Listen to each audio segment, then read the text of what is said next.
The day I received my admission letter from University A, my mother did three big things. First, she hired people to renovate my maternal grandparents' graves, saying the Ho family ancestors were now emitting blue smoke. Our luck had arrived. Second, she brought in an entire construction crew to tear down and rebuild our old house. She even had a 3-meter-high wall built, claiming it was to block bad luck from my father's side. Third, she threw a lavish feast that lasted 3 days and nights. Even the cats and dogs at the gate got meat, but not a single person from the Duong family, my father's side, was allowed at the table. After 3 cups of wine, my mother beamed and said, "That felt so good." My daughter finally made me proud. My parents were neighbours 2 houses front and back. When my maternal grandparents passed away in an accident, it was my father who handled all the funeral arrangements. After that, the 2 households merged. Neither of them had much education. They just scraped by with work around the neighbourhood. My father followed my grandfather into carpentry and became a carpenter. My mother took over my grandparents' fish pond, continuing to raise and sell fish to make a living. Those years there was neither love nor money, yet they just lived together like that, gradually making a home out of it. When life became somewhat stable, my mother got pregnant with me. Working in water all year round, she didn't realize the danger of accumulating too much cold energy. This pregnancy was extremely hard. Her weight shot from 50 kg to nearly 88 kgs.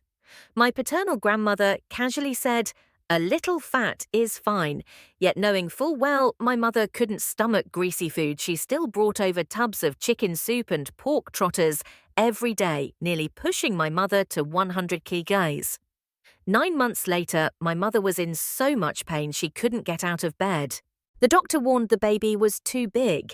If not delivered by C-section immediately, it could lead to oxygen deprivation and brain damage. Only then did my grandmother, while cursing and scolding, reluctantly agree to surgery. My birth shook the whole hospital. A newborn weighing 5 kg, completely unprecedented. But unfortunately, I was a girl. The moment my grandmother heard it was a girl, she turned and left, even taking the lunch she brought with her. My father stared between my legs for a long time, mumbling, "Why is that one part missing?" My mother couldn't tell that story without crying. Both of us lay in the hospital, starving and wailing. My mother couldn't eat, so she had no milk. I had no milk to drink, so we cried our lungs out together. My useless father walked away for a friend's call and never came back. If not for a kind stranger stopping to give us half a packet of formula, I might have starved to death the moment I was born. My mother started realizing something was wrong. When exactly? Maybe when he disappeared for 3 days without a word. Maybe every time he was always running off to friends' houses, never coming back, no matter how much she called. Back then, my mother's body was bloated, her looks had faded, her temper worsened, and her face bore no smile. Outside, she was well-liked, ran an honest business, and made decent money. But at home, there was no warmth to be felt.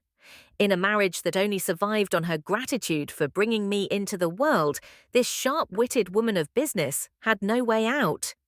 Talking to my father required yelling just to be heard. Aside from necessary matters, they barely spoke. Outside, my father badmouthed her, "Doesn't act like a woman, not even 30, but looks like 50. And my mother would say, "Your father only bullies his own family sweet to outsiders. No wonder he doesn't have a son." The biggest fallout came when I was 8. I tripped and split my chin, needed stitches immediately. My mother held me in trembling arms, tried calling my father, but he didn't answer. The only truck we had, he'd driven off somewhere. In a remote village, having a car meant everything. In the end, she had to carry her blood-soaked child door to door, begging a kind neighbour to drive me to the hospital in the middle of the night. My chin needed 5 stitches. When the anaesthesia wore off, the pain made me scream. My mother cried while comforting me, dialing my father non-stop with one hand. She called until his phone finally shut off, still unreachable. At dawn, her eyes swollen, my mother went to buy me breakfast, saying nothing about my father. Right after she left, a child's head peeked in from the door. He came inside, slammed a phone down next to my bed. It shattered. He glared at me menacingly. "Didn't you learn your lesson yesterday? Tell Ho Kim Hwa. Stop calling him." I curled up and said softly, "My mum just wants him to come see me for a bit. It really hurts." That boy took a few threatening steps forward, standing so close I could see my trembling reflection in his eyes. "From now on, don't ever call him Dad again. Say it once, I'll hit you. Once got it, Dad. He didn't even want you when you were born, don't you know? From now on, he'll be my dad." After saying that, he even turned around and smirked smugly. I didn't understand. He already had a dad. Why did he want to take mine too? I was still a child back then, still yearning for family. Even knowing my father didn't like me, I still instinctively respected him like family. I sat there blankly, not understanding why my father had suddenly become someone else's dad. My mother came home and saw the phone smashed into pieces. She went completely insane and searched everywhere for the sight of my father. Only when she noticed something was wrong with me did she remember to ask who had come.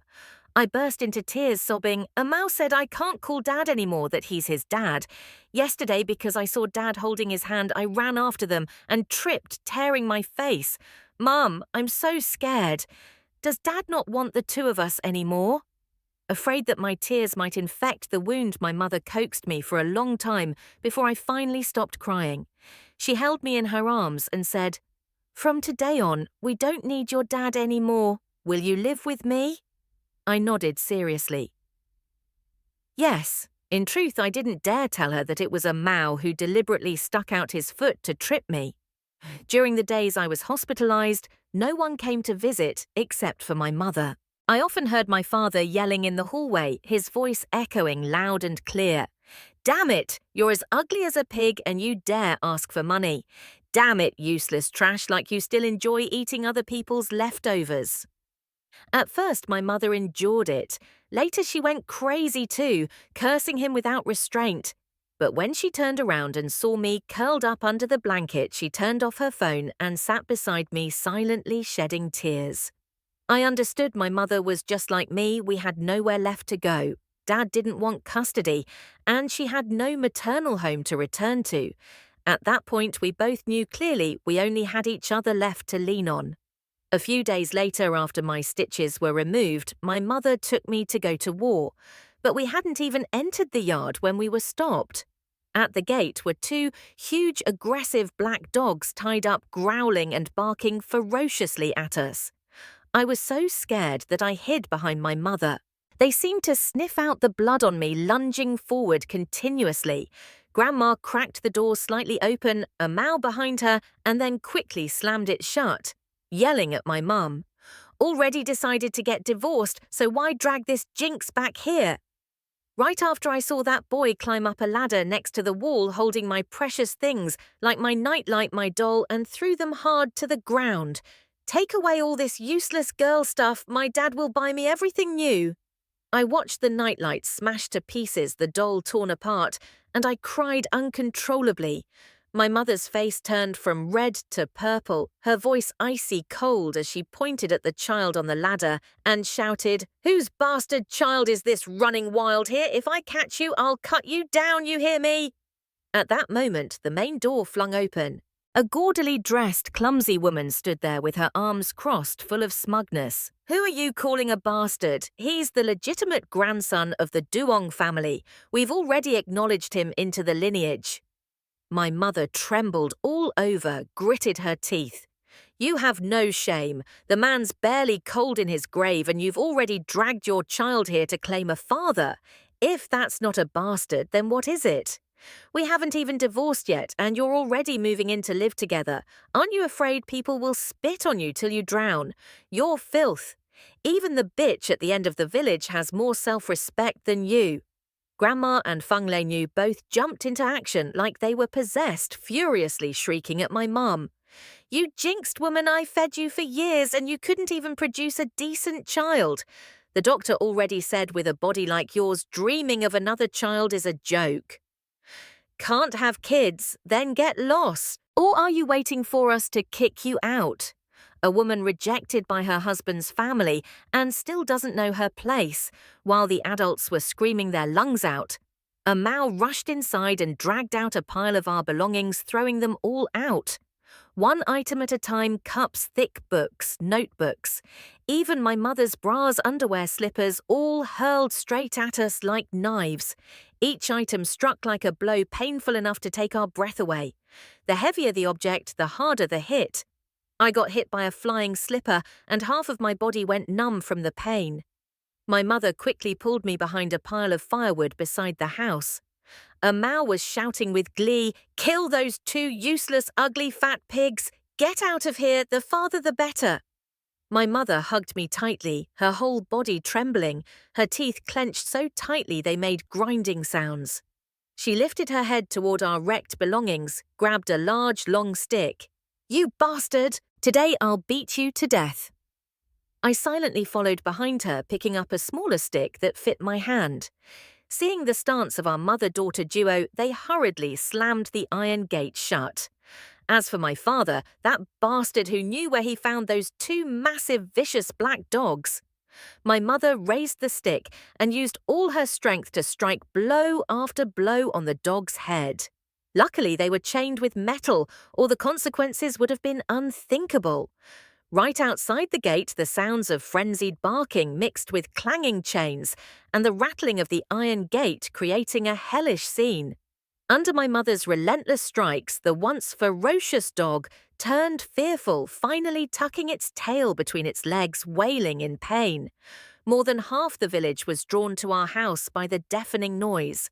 My mother shouted, "Bullying me has gone too far. You stole my husband, stole my home, and now you won't even let me come back."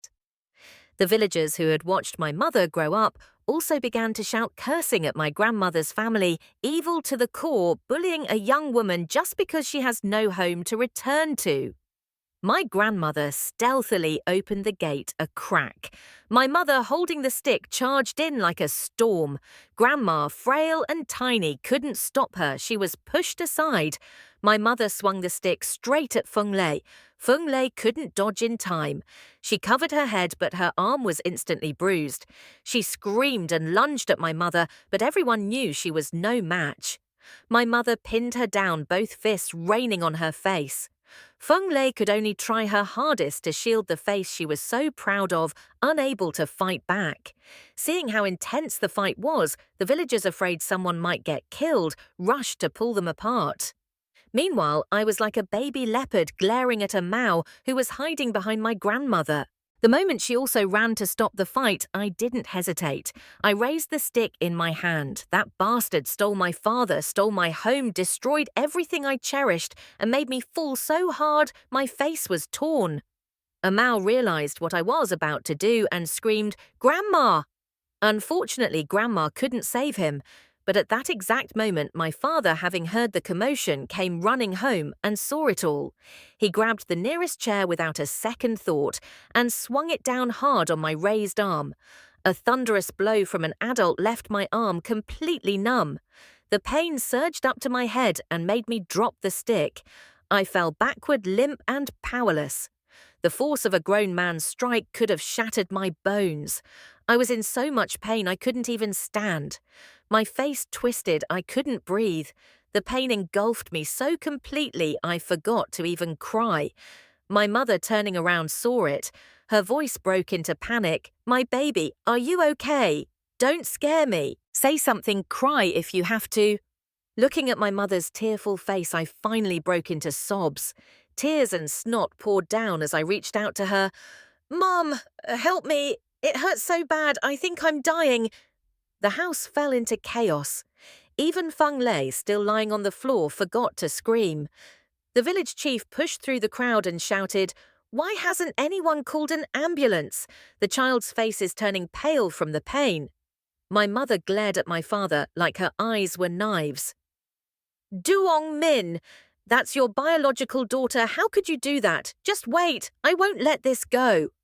My father bowed his head, speechless. My grandmother clutched a Mao tightly behind her. She was about to hit a mouse, serves her right for getting hit. My mother roared in fury. Fine. The whole lot of you spoil that illegitimate brat while you treat my daughter like garbage. Heaven sees everything. Just wait for karma. In panic, my mother carried me into the ambulance. The doctor stared at my arm bone sticking out and gasped, "My God, who did this? Who could be so cruel to a child?"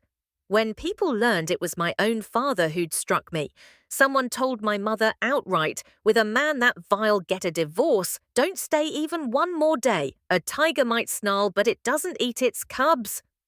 My mother cursed him as worse than a dog or pig, tears streaming uncontrollably. She couldn't understand how a man could be so cruel to the child he had fathered himself. During my hospital stay, no one from my father's side came to visit. I began to worry once I was discharged. Where would we go? Unable to hold it in, I asked, "Mum, where will we go after the hospital? They threw away all our stuff. What will we use?" My mother took a deep breath, her voice choking. "That is our house. Don't be afraid." She said each word through gritted teeth, her tone firm but laced with barely suppressed fury. Her calm was forced anger simmered just beneath the surface.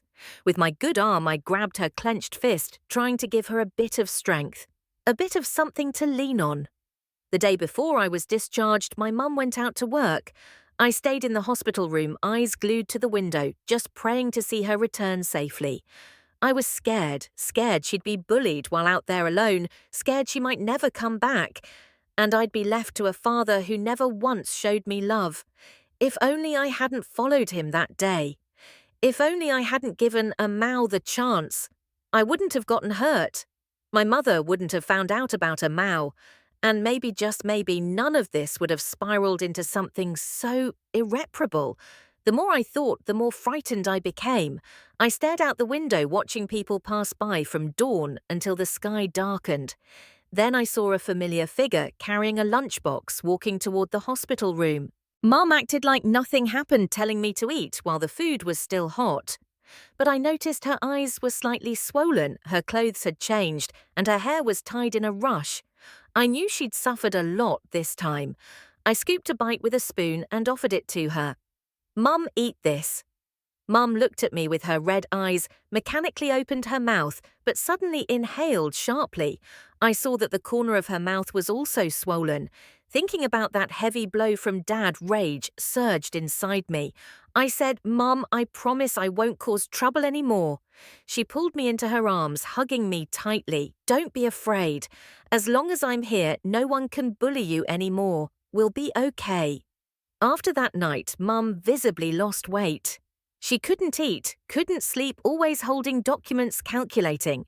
After I was discharged, she took me to a small makeshift hut beside a fish pond to stay temporarily.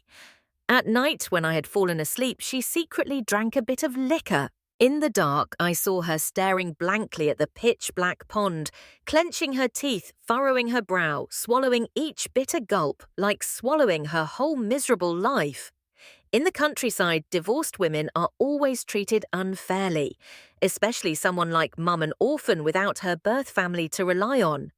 Many women silently divorced and considered themselves lucky if they could win custody and take their children elsewhere to start over. To fight for property, almost impossible. But my mum wasn't the type to give up easily. She brought a stack of meticulously calculated documents and my injury assessment report straight to the court. She not only fought for custody, but also demanded that Grandma's family vacate the current house and compensate for all the property they had taken over the years. Over the phone, Dad howled like a wolf. "Have you no shame? After the divorce, just leaving the kid with me would already be a blessing. Now you want the property too. Keep stirring up trouble and you'll get nothing." Grandma even came in person to cry and beg, claiming she helped with my maternal grandparents' funerals and that Mum should let it go after the divorce. She warned that if Grandpa came back, she couldn't stop him. It sounded like pleading, but it was really a threat. She was trying to use Grandpa's reputation, the man who beat my mum for over a decade, to scare her into giving up. But Mum looked her straight in the eye and spoke bluntly. You think I'm like you, beaten your whole life yet still obsessed your whole life. I don't enjoy being abused like that. Let him lay a finger on me. See what happens. A poor family from nowhere. If not for marrying me, you'd still be begging on the streets. Don't make me spill all your filthy secrets. See who really loses face. This whole family's gotten used to leeching off others. Now you don't want to let go. Mum deliberately provoked Grandma. Grandpa hitting Grandma was so routine she'd gotten used to it. Even after being beaten, she'd cook and serve him like nothing happened. Unless you stabbed right at the sore spot, they'd never show their true colours. Sure enough, just as dusk fell, Grandpa, who had been working odd jobs, came storming in with Grandma. They knew we were just a widow and a child with nowhere to go. They thought bullying us would be as easy as crushing an ant. Mum stood in the dark. When she saw them charging into the yard, she immediately picked up the phone and called the police. Grandpa lost control, eyes bloodshot, like an enraged bull shouting at us. So now you've grown guts, huh? Suing your own husband in court. Let me tell you something in this house. I am the law. Withdraw the case now or I'll beat you to death. Can't give birth to a son, can't keep your husband, and you still dream of dividing the property. Where do you get the audacity? If I don't teach you a lesson today, I'm not a doing anymore. Damn it, threatening me. It's been a long time since I've seen someone this gutsy. Mum clenched her fists, voice trembling as she pleaded. Please, Dad, don't hurt me, and Grandpa burst out laughing. Too late to beg. Now I'll kill both of you today. When the police arrived, Mum was doing her best to shield me while Grandpa's stick was already swinging down. Thankfully, they got there in time. I can't imagine what would have happened if they'd been just a few minutes later. We might have died in that rotting house no one cared about. I cried my heart out and asked Mum, you knew how violent Grandpa was. Why didn't we run away? Why did we have to suffer like this? My mum smiled, but a wave of pain made her inhale sharply before saying, Silly girl, if you want justice, you have to put yourself at risk to gain trust. These wounds I suffered, they're worth it. Back then I didn't understand what she meant, but at that moment she became larger than life in my eyes. When Grandpa saw the police, he started to panic, stammering, Just a family squabble, nothing serious. We'd like to reconcile. My dad even raised his voice at my mum. We lived together for years. You called them Mum and Dad. How could you sue them? Mum coldly shot back, Tu New is your biological daughter. She calls you Dad. How could you be so cruel? Stop pretending to be the good guy. Your whole family is a bunch of scumbags. Then she spoke firmly. I don't accept apologies, and I certainly don't accept reconciliation. Your son cheated your family, tried to drive me to death. Let me make this clear. Anything that belongs to the Ho family, don't even dream of keeping it. And that precious bastard of yours, if he thinks he's staying, he's dreaming too. With that, she pulled out a recorder she had been holding tightly in her hand. Grandpa and Grandma were arrested for trespassing and assault held in temporary detention for half a month. During that time, without Grandpa and Grandma to back them up, my dad and Feng Lei lived in misery. To maximize our legal advantage, my mum worked with the lawyer day and night collecting evidence. At the trial, with no more outrageous interference from Grandpa and Grandma, it was Feng Lei's turn to go full drama queen. She brought in a DNA test proving a Mao was my father's biological son, screaming that even an illegitimate child had inheritance rights. My mum's lawyer smirked, thinking what kind of brain damage made her bring evidence that helps us. Instead, then Feng Lei, my dad, and a Mao launched into a tragic family soap opera, crying and pleading. He's his real son, wandered homeless for years, suffered so much. She should give up the property. He's the only one who can carry on the Duong family line. In the end, the judge had enough, kicked Feng Lei out of the courtroom for disrupting order and told her to go home and study law. My mum won the case as easily as flipping a hand. The whole courtroom applauded. She reclaimed the house, the savings book, the fish pond, and the fish shop. Everything was rightfully hers, and she got custody of me. When the verdict came out, Grandpa and Grandma went insane on the spot. They screamed she colluded with the judge and lawyers. How could things from the Duong family end up under another surname? Grandpa showed his true colors, grabbing a rock and smashing it against the courthouse gate. If upright judges won't protect poor folks, I'll sue this whole damn court. Grandma collapsed on the ground, wailing, pounding her chest, tears and snot everywhere. Now what? You want a widow and child to live on the street? You want us dead? The judge barely glanced at them, but he looked at me and my mum for a long while, his eyes full of sympathy. As the two were taken away, they were still shouting, "If we don't take that witch to court, we're not human." After spending half a month in a cell, they had grown at least a little fearful and didn't dare act out too openly. But they changed tactics. We hadn't even had time to return to the old house to pack. When we got back to the small hut by the fish pond, a sharp, bloody stench hit our noses. Blood splattered everywhere. The entire hut had been drenched in animal blood. The stench was overwhelming, sickening, horrifying. I immediately clutched my mother's hand, too scared to step inside. She went ahead to check the place. After making sure there were no immediate threats, she led me in. But as soon as I sat down on the bed, something felt wrong. I lifted the blanket and screamed, nearly fainting. On my bed was the corpse of a hen, its neck twisted. Next to it was a nest of newly hatched chicks, cut open, gutted, their insides strewn across the mattress. Blood soaked everything. My mother clenched her jaw and said coldly, "Fine. If you want to play dirty, then don't blame me for playing ruthless." I was in such deep shock that my old injuries hadn't even healed before I fell seriously ill, bedridden, high fever that wouldn't break, throwing up everything I ate, and nightmares every single night. My mum had to care for me tenderly, while also constantly making phone calls contacting people I didn't know. She stayed up countless nights, had no time to return to claim the house, which gave my grandmother the chance to spread rumors all over the village. She went around saying her son was cursed to marry a woman who couldn't give him a son, a jinx, a misfortune, barring the rightful grandson from entering the family home. My grandfather boasted loudly that he was a proud inheritor of traditional Chinese virtues, had buried his father-in-law with his own hands, and even helped with the funeral of his in-laws, only to end up marrying a woman sent by heaven to ruin everything. They all thought Mum and I had been scared stiff, too frightened to resist. What they didn't expect was an uninvited guest showing up, catching them all off guard.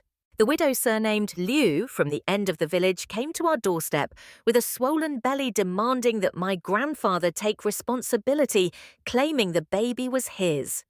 My grandmother didn't have the strength to pick a fight with my mum anymore. She lost her mind, turned her fury on her husband, threatening to fight him to the death. Her house was surrounded. It's the countryside, after all, never lacking in nosy onlookers. My mum took me to join the crowd too, conveniently, bringing along a group who'd been waiting outside. My grandfather shouted at Widow Liu, "You're lying." "When did I ever get you pregnant? Making up nonsense like this. You want me to beat you to death." Widow Liu sat on the ground, ticking off her fingers as she spoke in a loud, clear voice. March the 3rd. He brought me a small wooden table.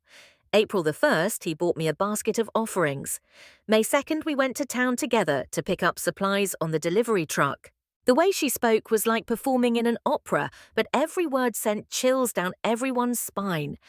My grandmother went mad and screamed at my grandfather, "You didn't have time to buy offerings for your wife's parents, but you had time to care for this woman." My dad exploded. "So that's why you wouldn't let me come along on May the 1st. You were busy with her." Worse still, what if she really gave birth to a son? Then my grandfather's position in the family would be finished. Being ridiculed by the village was already enough shame. Now even his son was calling him out in public. My grandfather couldn't take it anymore. Fury shot up to his brain as he grabbed a nearby wooden chair and smashed it down on my dad's head. "Since when do you have the right to speak about my business?" The blow landed like thunder. My dad's head cracked open like a watermelon, blood covering his face. My grandfather had been a manual laborer for years. His strength wasn't ordinary. That hit was going to cost my dad dearly. My mum and I stood there feeling oddly satisfied. I wanted to ask, how does it feel to get beaten up by your own father? My grandmother, sobbing, dragged my dad to the hospital to get his head stitched up, while my grandfather shouted and yanked Widow Lou off the ground. She screamed at the village chief who had been standing outside watching the chaos. "Chief, you have to help me. He even dares hit his own son. I'm scared one day he'll kill me too." Right. Then my mum also stepped up and calmly said, "Chief, I need your help too. That house has already been awarded to me by court ruling. Today I'm here to take it back." The village chief, caught in the crossfire, looked like he was about to be thrown into a blazing stove. He couldn't ignore it anymore. He turned angrily to my grandfather, Duong Hua Quan. "You really don't know your place. You want to drag the whole village down with your mess." In the countryside, the village chief still holds a lot of authority. But in recent years, with young people working away and more awareness of the law, even he couldn't meddle so freely anymore. After all, family matters are hard to judge. Like before, when my dad brought a Mao home, he didn't interfere, probably because my mum was just an orphan girl with no backing. Plus, he had a pretty good relationship with my grandfather, but things had come this far, he had no choice now. The chief told my grandfather flat out, "Shut down all your dirty little tricks. Don't embarrass the whole village because of your family's mess." With that warning, my grandfather didn't dare act recklessly again. My mum gave a snap of her fingers and immediately a group of strong young men rushed in shouting, "Step aside, we're the moving crew." The story of the Duong family had become a serialized drama for the whole village, every episode more dramatic than the last. No one wanted to miss a single scene. Finally, someone in the crowd spoke up for my mum. Ho Kim Hua really suffered. If her parents were still alive, how could they bear to see her mistreated like this? That's right. What era is this? Having an affair in broad daylight. Her husband barely died, and she already brought the kid over to meet the new dad. What kind of family is that? The dad cheats the son, follows suit, rotten from top to bottom. Taking advantage of the public outrage, my mother quickly sent people into the house to clean out our belongings. After nearly a month away, my room had been completely transformed into a Mao's world. Feng Lei pulled a Mao into the bedroom, hiding there, too afraid to show their faces. As soon as they saw us enter, she screamed, "That's mine. You people don't have the right to touch it." My mother gave a silent signal with her eyes. "Throw everything out. We're not taking a single thing from them."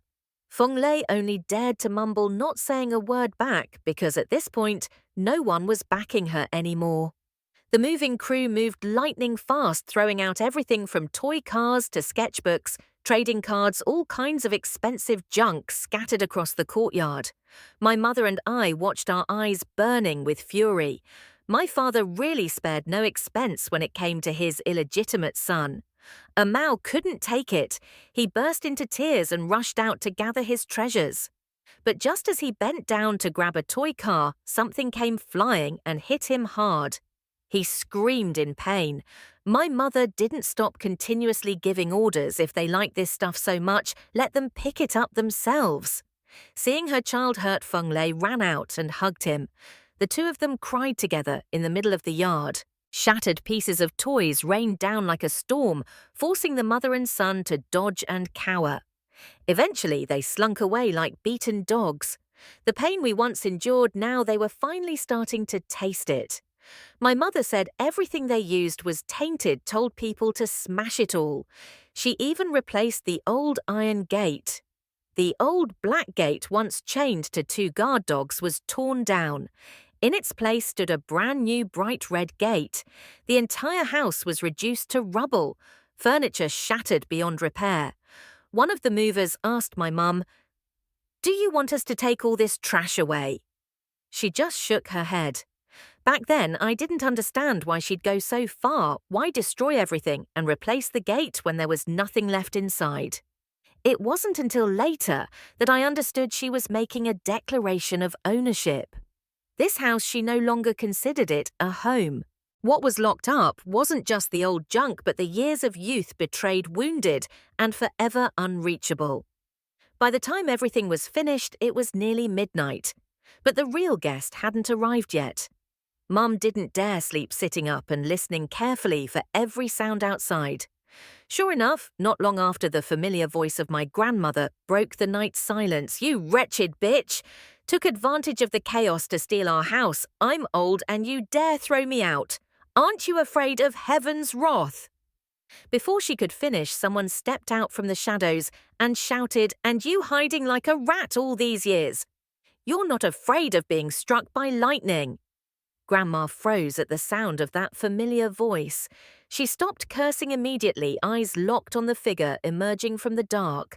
She trembled and cried out, "Sister, big sister, how did you find us?" It was her older sister slowly stepping forward, voice loud and sharp. "How did I find you? What the hell are you so afraid of?" My father shouted from the side, "Are you crazy? What are you doing here in the middle of the night?" Grandma panicked, whispered quickly, "Duong Min, don't talk to your aunt like that." The older sister glared at my father, her voice trembling with rage. "Duong Min, your father died in vain. Every promise made to him, you all broke." From inside the house, my mum laughed as she listened. What perfect timing! Another figure appeared from the shadows. It was Grandpa. As soon as he saw his sister-in-law, he turned and ran. My mum shouted, "Duong Hua Quan is running!" The sound of police sirens pierced the silent night. That night, the village had never been so chaotic. Turns out Grandpa, seeing that Grandma and Dad were out, had sneaked over to Widow Liu's place to settle accounts. No one knew whether it was revenge or some other motive, but he caused her to miscarry and she called the police. Thinking he could run home and hide, he had no idea he'd walk right into the one person he had avoided for years, his sister-in-law. Only then did the whole village realize a murderer had been hiding among them.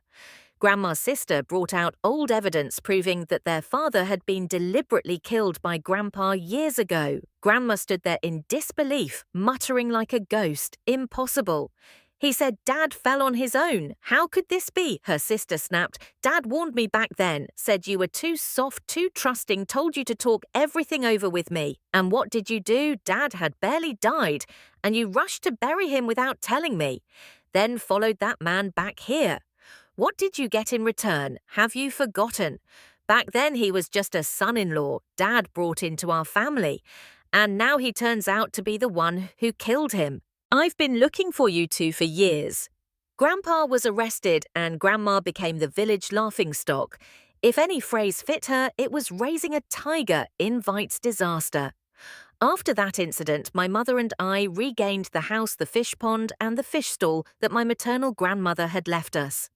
Through everything we'd gone through, I learned two things from my mother: fight poison with poison, never soften your heart. Use your head, defeat the strong with the weak. My mother locked up the old house and took me to the county town so I could go to school. She opened a fish stall at the food market. Thanks to fresh fish, fair pricing, and good service, word spread quickly. Before long, she had opened several branches. As for the fish pond, she entrusted it to Aunt Liu. Two women who had once been oppressed leaned on each other and slowly built a new life. Business grew more prosperous by the day. Seeing my mother work so hard to support the two of us, I didn't dare slack off. I did my best to study. In the past, my grandmother used to say I was worthless, born stupid, so I had to excel in school to make my mother proud. At first, my mother had no high expectations for me. She only hoped I'd be healthy and happy. But to her surprise, I kept improving. She spoiled me, signed me up for extra classes, bought study materials, never hesitated to spend. Many nights when she saw me staying up late reviewing, she'd ask, "Are you tired?" I'd just smile and shake my head. "No, Mom, I love studying." After being abandoned by my father, my mother had to raise me all by herself. Life was hard and full of hardship, but it taught me one thing: I couldn't rely on anyone but myself. There's no such thing as connections in this world. The only thing you can rely on is your own ability. In elementary school, I did all right. In middle school, I had to not only study hard, but also have some talent. But that was fine. Even if I lacked talent, I believed hard work could make up for it. Besides, I had my mother, my unbeatable support system. Nothing was impossible. When I started surpassing myself, winning first place in class, even top of the grade, my mother became more confident. She beamed and said, "Good thing you take after me, smart and quick-witted, not like that brainless bunch over there." She wasn't wrong. Amal grew up looking more and more like my foolish father. His grades were just as hopeless, like they'd been cast from the same mold. I knew exactly why their family couldn't survive in the village anymore, so they moved to the county and rented a place for Amal to attend school. My mother and I lived in a high-end apartment complex life, comfortable and full. They, on the other hand, were cramped in a tiny rental scraping by at the bottom of the academic barrel. Compare us. The difference was night and day. I heard someone from school enthusiastically spread the news that Amal's grandfather was a murderer, making the other kids avoid him even more. Once I accidentally saw his grandmother picking him up from school. He snapped at her, "Get lost, you idiot! I don't want to be your grandson." And what about Feng Lei? She'd gotten fat and lost her shape, her skin rough, her looks faded, the perfect image of a tacky countrywoman. Ever since she got involved with my father, she had a bad reputation cheating while married, having a child out of wedlock, then marrying the son of a murderer. That was more than enough scandal to crush her. Though pressured by gossip to officially marry my father, living with such a spineless man without a backbone was hell on earth for her. My father tried his hand at selling fish, but couldn't manage. Feng Lei complained about the smell and never once stepped near the stall. Before long, the shop went under. The whole family had to live off my grandmother, who washed dishes at a small restaurant every day, just to scrape together money to feed them all. Every time someone mentioned their situation, my mother would shudder and say, "Thank God I got divorced. Otherwise, I'd have been buried in that bottomless pit of the Duong family forever." Looking at my mother now, she had truly become a whole new person. She regained her slim figure. Life was good, and the lines on her face had faded. She looked younger and more confident with each passing day. Every summer or winter, she'd take me back to the village to visit the fish pond, part vacation, part triumphant return. Now, everyone in the village knew my mum as the legendary boss hoe. Back when she was struggling, no one cared. But once she rose up, thousands flocked to her side. One time, while we were surrounded by flattery and praise, we happened to run into my grandmother's family. They couldn't make it in the city anymore. Luckily, there was still a rotten, half-collapsed house in the village for them to return to. After middle school, a Mao dropped out and became a full-on thug around the village. The first time we ran into each other, he looked at me with burning hatred. He screamed that my mum and I were whores who stole what rightfully belonged to him. I shouted back, "Idiot! You're just like your stupid dad." He flew into a rage. "You want to die?" He picked up a rock and lunged at me. Terrified, I ran and screamed, "He's trying to kill me! The grandson of a murderer is trying to kill me!" The more I screamed, the more furious he became, determined to catch me. I ran while crying, even lost one of my sandals. Cry? How long has it been since I cried? Well, might as well keep up the act. I ran and shouted at the top of my lungs, "Help, Duong Amao is trying to kill me." Amao was his nickname. I deliberately used it to make him even angrier.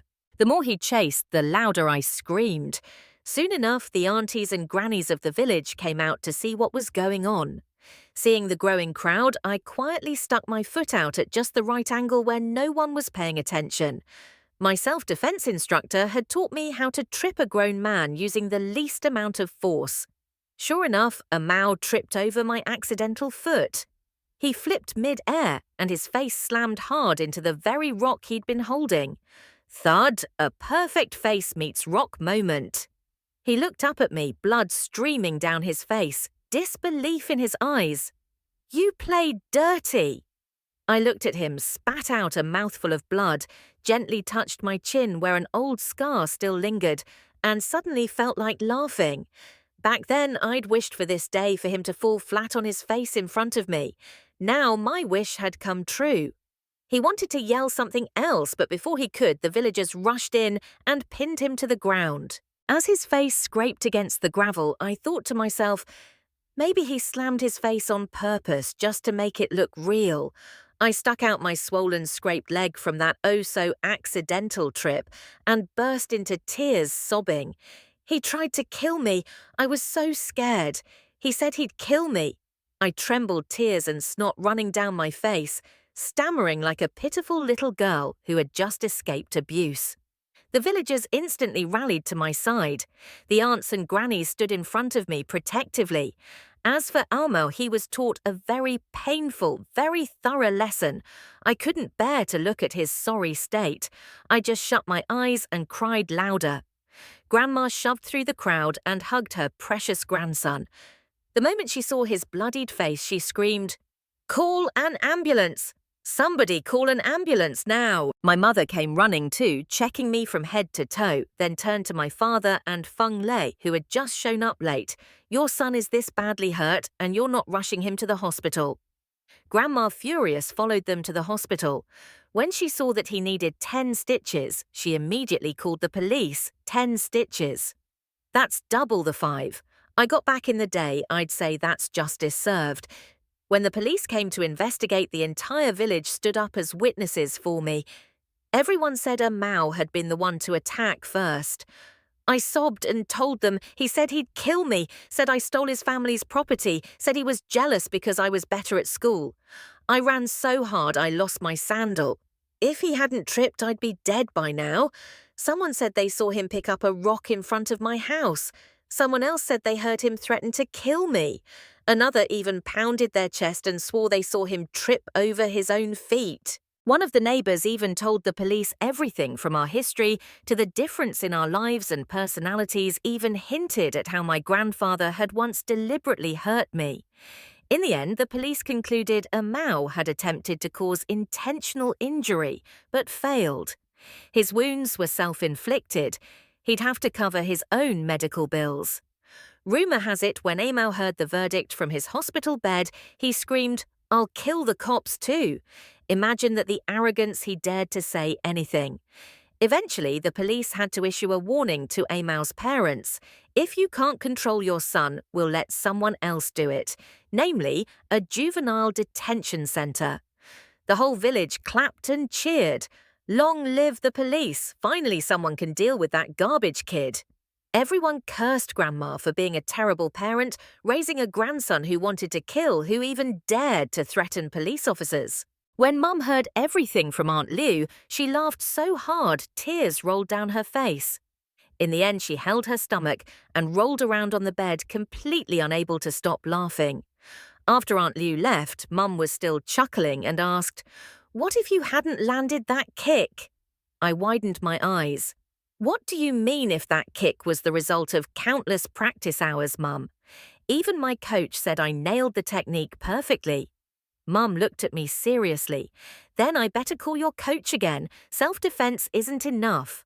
"What if we run into scum like that again?" I cried out in despair. "Come on, Mum, I've already mastered it. Give me a break." Ever since I got injured back then, Mum decided no one could protect us, so she had me learn self-defense from a young age. And I picked things up fast, smart and quick-witted. Anything I learned, I excelled at. And so, the self-defense lessons continued well into the future. 3 years later, I got into a university, my dream school, with a score of 685. The day my mother received the admission letter, she began bustling around preparing everything. She hired people to renovate my grandparents' graves, lit firecrackers around them, to thank our ancestors for watching over us. The Ho family, truly blessed by the spirits of our ancestors. Then she had the old house, which had been locked for 10 years, completely demolished and rebuilt. She had a new house constructed surrounded by a 3-metre-high wall. Grandma's house, now stuck behind it, could only look on from the outside. If we got angry and stomped our foot once, they'd feel the tremor. Mum even invited the village chief to host a feast 3 days and 3 nights. Even the stray cats and dogs at the entrance of the village got a share of meat. Only Grandma's household wasn't allowed to step inside. Some people whispered, "Who says daughters aren't as good as sons? We've had gender equality for years. My daughter better get into college too." Others mocked the Duong families so brainless. Tossed away a real treasure, brought home some spineless son-in-law like he was gold, then kicked out the mother and daughter who were truly lucky and talented. Some even hinted she once had a lover while still married. Who knows if she won't pick up another guy now?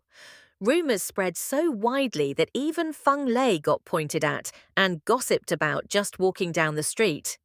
Eventually, someone caught her in bed with Mr. Trong the village butcher. When my father walked in on the scene, his eyes turned blood red with rage. He grabbed Feng Lei, who still had the nerve to calmly dress herself, and shouted, "If you're this weak, don't blame me for seducing someone else." Weren't those the exact words you used with my ex-wife? Feng Lei made 100 mistakes. But her biggest mistake was underestimating how far a gentle person could be pushed. Humiliated beyond reason, my father grabbed a butcher's knife and hacked Feng Lei like an animal. A Mao witnessed his father killing his biological mother with his own eyes. He went truly insane from that moment on. The story hit the front pages of all the local newspapers. My father and grandfather finally walked down a road of no return. Grandma was left all alone to care for a mad grandson, one who often attacked her. People said her life was utter misery. As for me and my mother, we left that place behind. We moved to a new city and started over. Mum opened a seafood specialty restaurant, Fresh Fish, as the main theme. The manager was Aunt Liu, once a widowed woman. She had been working for my mother for years. Back then, after I lost my child and Grandpa got arrested, everything was thanks to Aunt Liu secretly feeding my mother information. In those days, she'd been under Grandpa's thumb, blackmailed with the fact he'd killed his own father-in-law. Perhaps Grandpa never imagined that the two women he once crushed under fate's heel would someday unite, and that the very weapon he used to control others would become the reason for his own downfall. Karma turns in mysterious ways. Who can say what the future holds? Mum and Aunt Liu clinked glasses, laughing as they talked about the past and the present. The stumbles that once seemed impossible to overcome, one day you'll look back and smile. Just like in the Shawshank Redemption once said, "Suffering is temporary, the future is worth looking forward to." I once believed that as long as someone was family, they would surely love me. But I've learned there are people who share your blood, yet their hearts are colder than strangers. In those darkest days, it was my mother who pulled me out of the abyss. She didn't cry, she didn't curse fate. She simply held me in her arms and used her whole being to shield me from cruel stares, from beatings, from the scorn of my paternal family. I once hated. I once asked why I couldn't be loved like other kids, but now I understand. As long as my mother is by my side, this world still has a place I can call home. Mum doesn't need saving. She is the hero of my life. And I will grow up strong just like her, so that one day, with these very hands, I can carry every storm of life for her. Thank you for watching Ken's Stories. I hope you enjoyed a relaxing and captivating storytelling experience. If you liked the video, don't forget to like and subscribe. Your support gives me the motivation to create more amazing content.